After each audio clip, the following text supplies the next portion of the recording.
dòng Giêsu Christ võ Chúa Krao yok khul pơ ngài lui ở lu nhong o lui bê roi tơ rong giỏi cơ sư bê Krao rằng Giêsu Christ Chúa và sẽ to lắng đi con bơ ngài bu roi sư pha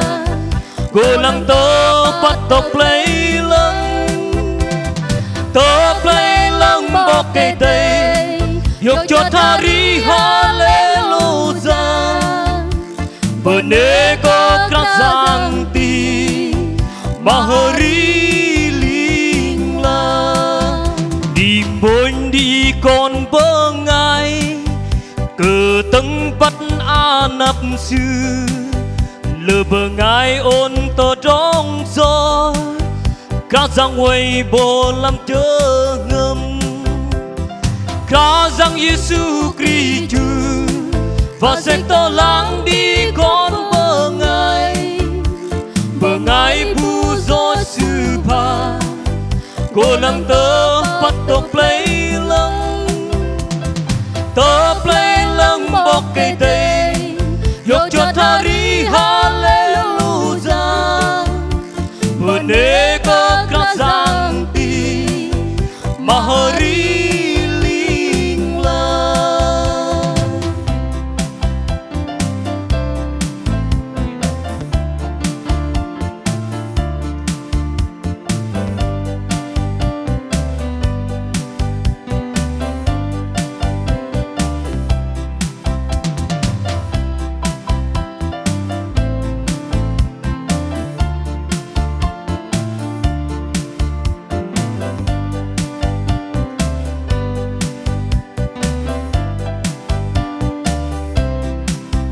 cả giang hơ mệt play lăng ở lũ chương ngâm rơ co cày đừng tôm tơ trong gió cả giang quay bồ làm chớ ngâm cả giang Giêsu Christ Chúa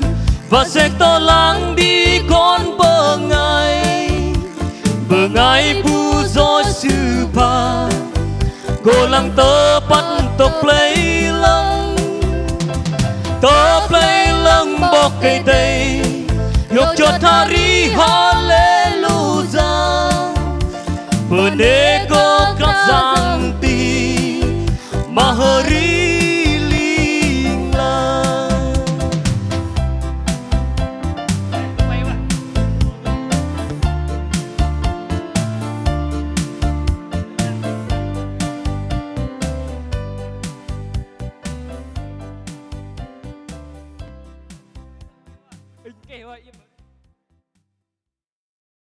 năm tháng